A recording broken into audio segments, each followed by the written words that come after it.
Xin chào tất cả mọi người, chào mừng mọi người đã đến với kênh của mình Viva Rosé. Thì hôm nay mình sẽ hướng dẫn các bạn móc một chiếc túi đựng tai nghe như thế này.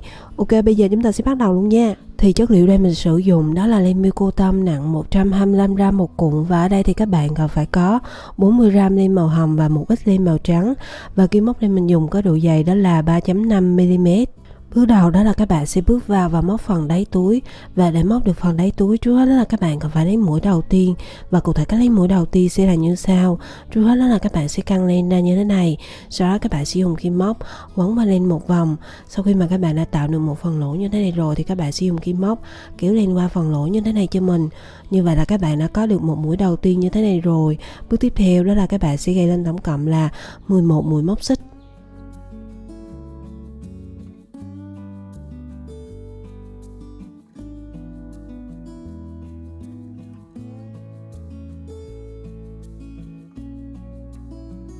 Sau khi mà các bạn đã gài lên đủ 11 mũi móc xích rồi, bước tiếp theo đó là các bạn sẽ bước vào và móc lên dòng thứ nhất. Và để móc dòng thứ nhất, trước hết đó là các bạn sẽ móc lên một mũi móc xích nữa. Sau đó thì bỏ qua chân mũi đầu tiên, đâm kim móc vào chân mũi thứ hai này, móc lên một mũi móc đơn. Tiếp theo đó là các bạn sẽ đâm kim móc vào chân mũi kế tiếp và móc lên mũi móc đơn tiếp theo. Thì đến đây các bạn sẽ bắt đầu lặp lại các bước, đó là các bạn sẽ đâm kim móc vào mỗi một chân mũi và móc lên mỗi một mũi móc đơn cho đến hết chân mũi cuối cùng. Thì mình sẽ tiếp tục hướng dẫn các bạn nha. Sau khi mà các bạn đã móc đến hết chân mũi cuối cùng rồi, bước tiếp theo đó là các bạn sẽ tăng mũi cho phần đầu thứ nhất bằng cách là các bạn sẽ đâm kim móc vào chân mũi cuối cùng này, móc thêm một mũi móc đơn nữa. Tiếp tục đó là các bạn sẽ xoay qua cái chân mũi nằm ở phía bên tay trái và móc lên các mũi móc đơn. Thì đầu tiên đó là các bạn sẽ đâm kim móc vào chân mũi đầu tiên nằm ở phía bên tay trái, cũng chính là chân mũi cuối cùng nằm ở phía bên tay phải và móc lên một mũi móc đơn. Thì đến đây các bạn sẽ bắt đầu lặp lại các bước, đó là các bạn sẽ đâm kim móc vào mỗi một chân mũi và móc lên mỗi một mũi móc đơn cho đến hết chân mũi cuối cùng. Thì mình sẽ tiếp tục hướng dẫn các bạn nha.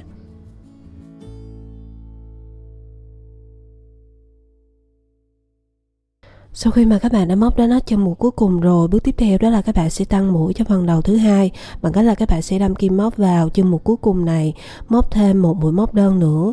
Thì như vậy là các bạn đã móc xong phần đáy túi rồi, và tổng số chân mũi giờ các bạn đang có là 24. Và để kết thúc dòng thứ nhất thì các bạn sẽ đâm kim móc vào chân mũi đầu tiên, kéo len qua và móc một mũi dời.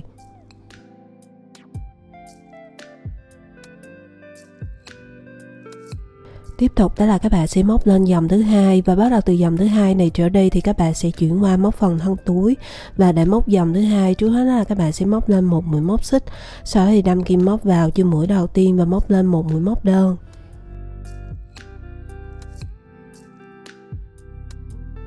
Tiếp tục ở chân mũi thứ hai thì các bạn sẽ móc lên một mũi xương cá, và cụ thể cách móc sẽ là như sau. Đầu tiên đó là các bạn sẽ đâm kim móc vào sợi len của chân mũi thứ nhất là nằm ở đây.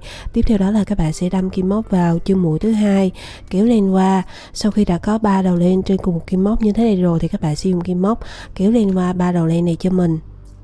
Như vậy là các bạn đã có được một mũi xương cá như thế này rồi. Tiếp tục đó là các bạn sẽ đâm kim móc vào chân mũi thứ ba và móc lên một mũi xương cá kế tiếp bằng cách là các bạn sẽ đâm kim móc vào sợi len của chân mũi thứ hai, tiếp tục đâm kim móc vào chân mũi thứ ba, kéo len qua. Sau khi đã có 3 đầu len trên cùng kim móc như thế này rồi thì các bạn sẽ dùng kim móc kéo len qua 3 đầu len này.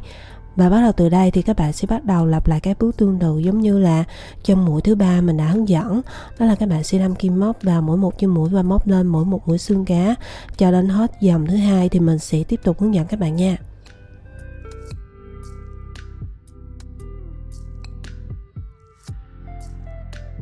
Sau khi mà các bạn đã móc xong dòng thứ hai rồi thì tổng số chân mũi giờ các bạn đang có là 24.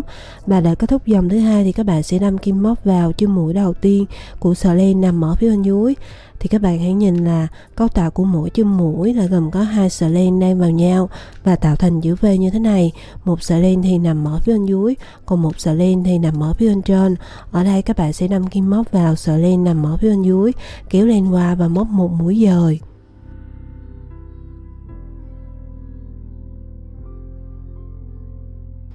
Sau đó thì các bạn sẽ dùng móc đánh dấu đây là chân mũi cuối cùng mà các bạn sẽ móc cho dòng thứ ba. Tiếp tục đó là các bạn sẽ móc lên dòng thứ ba, và để móc dòng thứ ba trước hết đó là các bạn sẽ móc lên một mũi móc xích, sau đó thì xoay vào mặt trong của phần móc, đâm kim móc vào chân mũi đầu tiên của sợi len nằm ở phía bên dưới và móc lên một mũi móc đơn. Tiếp tục đến chân mũi thứ hai thì các bạn sẽ móc lên một mũi xương cá, và cách móc sẽ tương tự giống như là dòng thứ nhất mình đã hướng dẫn, mà nó chỉ khác một chỗ là các bạn sẽ đâm kim móc vào sợi len nằm ở phía bên dưới, và các bạn sẽ lặp lại cái bước như vậy cho đến hết chân mũi cuối cùng của dòng thứ ba thì mình sẽ tiếp tục hướng dẫn các bạn nha.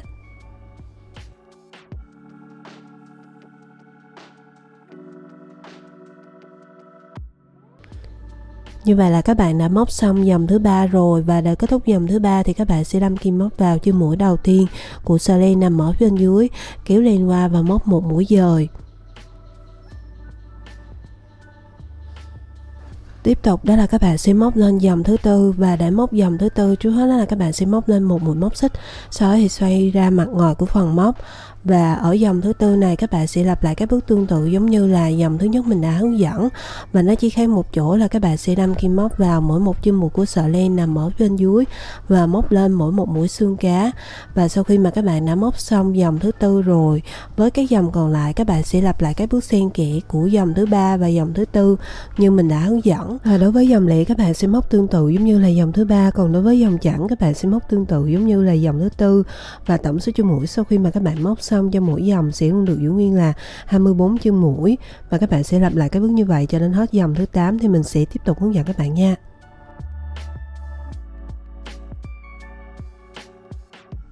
Sau khi mà các bạn đã móc xong dòng thứ 8 rồi, bước tiếp theo đó là các bạn sẽ đâm kim móc vào chân mũi đầu tiên, kéo len qua và móc một mũi dời. Tiếp tục đó là các bạn sẽ chuyển qua móc phần viền và phần dây cột, và để móc được phần viền trước hết đó là các bạn sẽ móc lên một mũi móc xích, sau đó thì đâm kim móc vào 4 chân mũi đầu tiên, móc liên tục 4 mũi dời trên 4 chân mũi.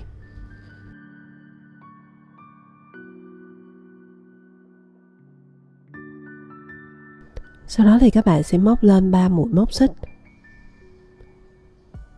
Tiếp tục bỏ qua 3 chân mũi 1, 2 và 3, đâm kim móc vào 11 chân mũi kế tiếp, móc liên tục 11 mũi dời trên 11 chân mũi.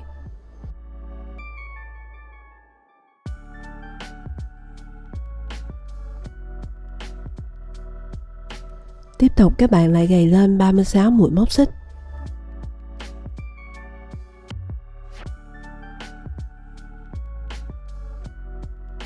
Sau khi mà các bạn đã gầy lên đủ 36 mũi móc xích rồi, bước tiếp theo các bạn lại tiếp tục đâm kim móc vào chân mũi thứ 18, móc lên một mũi dời nữa.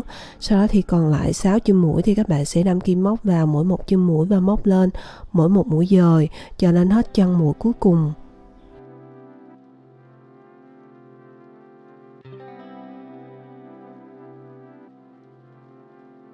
Như vậy là các bạn đã móc xong phần viền và phần dây cột. Bước tiếp theo đó là các bạn sẽ đâm kim móc vào chân mũi đầu tiên, kéo len qua và móc một mũi dời. Sau đó thì các bạn sẽ kết mũi lại bằng cách là móc lên một mũi móc xích, kéo len ra một đoạn và dùng kéo cắt đi phần đoạn len thừa này cho mình.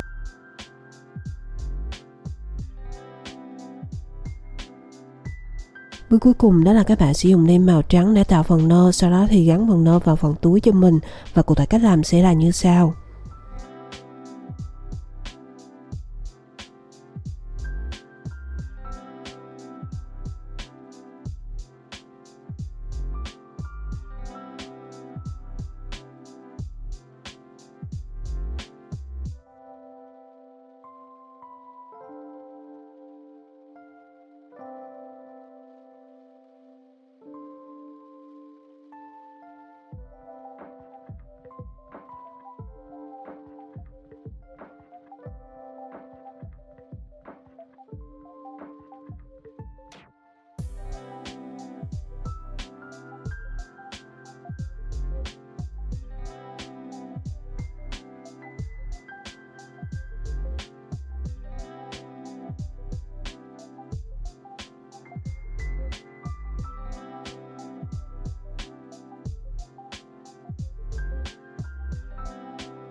Ok, như vậy là các bạn đã hoàn thành xong một chiếc túi đựng tai nghe như thế này rồi.